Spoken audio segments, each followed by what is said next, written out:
Paul, I see you're deeply involved in charity, specifically helping a shelter in Mexico. Can you tell me more about this shelter, about where it's located? Yes, so the name of the shelter is Casa de Pobres Desamparados. It is ran by a person named Brother Paul. It's also known by Asilo del Hermano Pablo.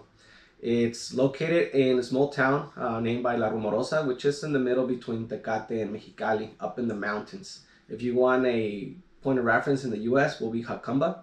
It's up in the mountains, like I say. It's rocky, muddy, super cold during the winter. It snows, and super hot during the summer. So elements are pretty unforgiving there, and that's the name of the place.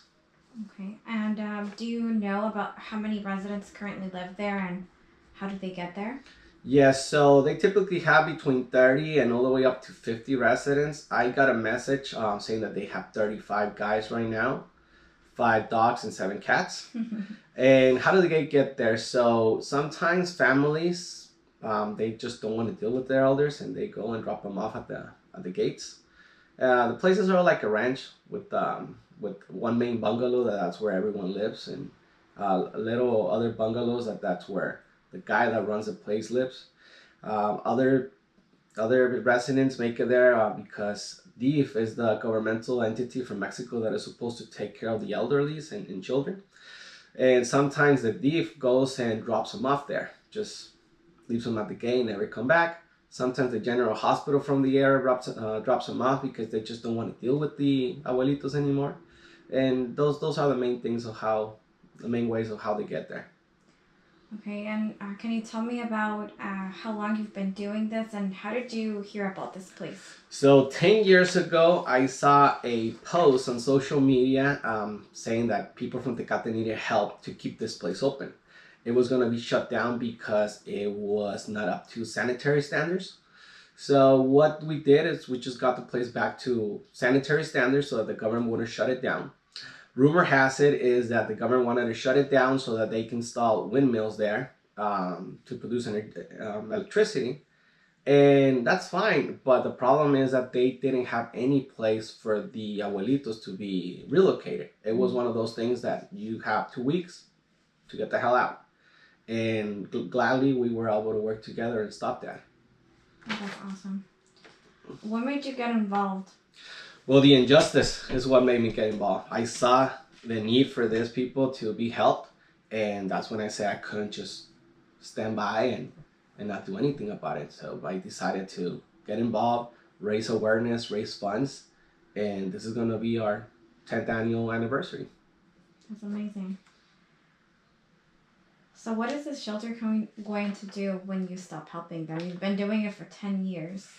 So that's a great question, and I don't know the answer, but my goal or my hopes are that someone is going to pick up my mantle after I'm done. Hopefully I have another 10 years or 20 years to go. But when that point arrives, hopefully someone is going to do what I'm doing.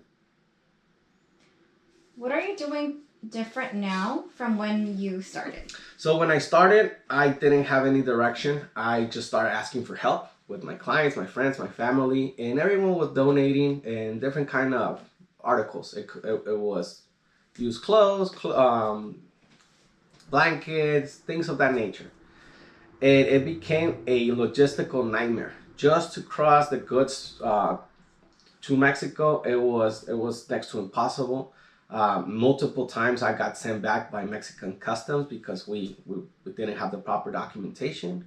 They wanted a manifesto of everything that was being donated, and that's pretty much impossible. I'm not going to count how many socks I'm bringing to the shelter. So what we did afterwards is focus on the main things, which, as in any aspect, cash is king. What they need is money so that they can buy whatever they're running short on. We also bring food. We bring them the full Christmas dinner with all the fixings, traditional dinner, turkey, hams, and all the fixings along the way.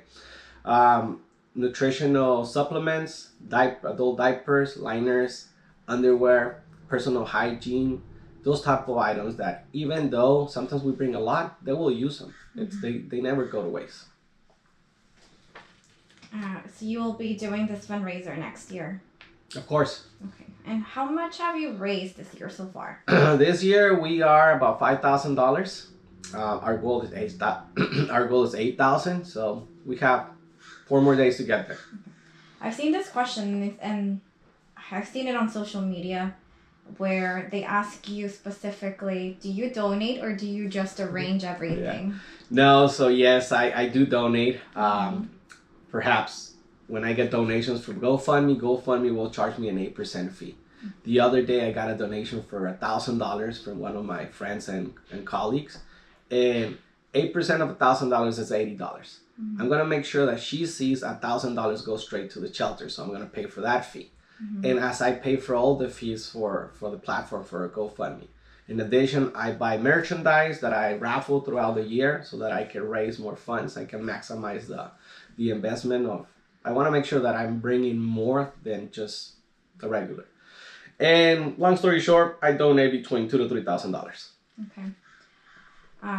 What is your goal with the shelter? Yeah.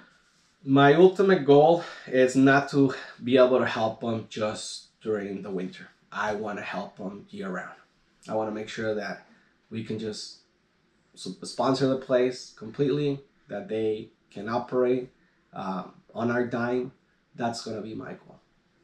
Awesome. So yeah, how can other people help or send their own donations? So invitations are always welcome. Our invitations are always open.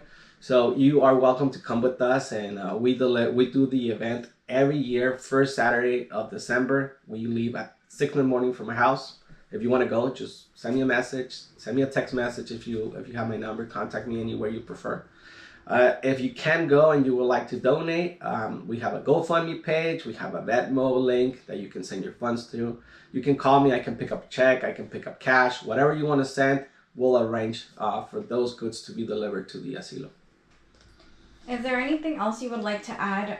One thing for sure, I just would like everyone to just take a minute and think about your own, your own retirement. Wouldn't you want to be a little bit, dignified and have at least the basic needs? So I do encourage everyone to share the information, donate, get involved however you can. Yes, and that's my main purpose is to raise awareness. 10 years when I started, not a lot of people knew about this place. Now I see the churches go, I see that clubs, non-profit clubs go there and help out. So my number one thing, it's awareness. Obviously, cash is king. I want to bring them as much money as I can. But if we get more people to get involved, it's going to be easier to get to the ultimate goal, to be able to sponsor the place completely year round. So if you can donate, that'll be wonderful. If this is not the right time, please share this video. Please talk with your friends and family about what's going on. Maybe they will like to get involved. Nothing will make me happier if you can join part of our team to help the Asilo of Hermano Pablo. There's just one more thing I think we were talking about actually just yesterday, that there's no one else that's helping this place. It's not being funded by the government. It's not being funded by anyone. No, say they don't receive any funds from the government. They live off our contributions, your contributions, the contributions of other philanthropists that they get involved. I know there is a person from Tecate that she pays for the electricity. I know that there is another person from Tijuana that he pays for the water bill. So that's how they do it. And the more of us that we get involved, the easier and the better they're going to be, better conditions they're going to be in. Right now, they're in substandard conditions, they're in terrible conditions. I wear a mask every time I enter, and it's just, it's sad. It's really, really sad. Well, thank you so much, Paul, for getting involved and for letting us all know. And this amazing fundraiser that you've been a part of for a decade now. Yeah. Well, thank you. Thank everyone, because without your support, this wouldn't happen. So thank you and happy holidays.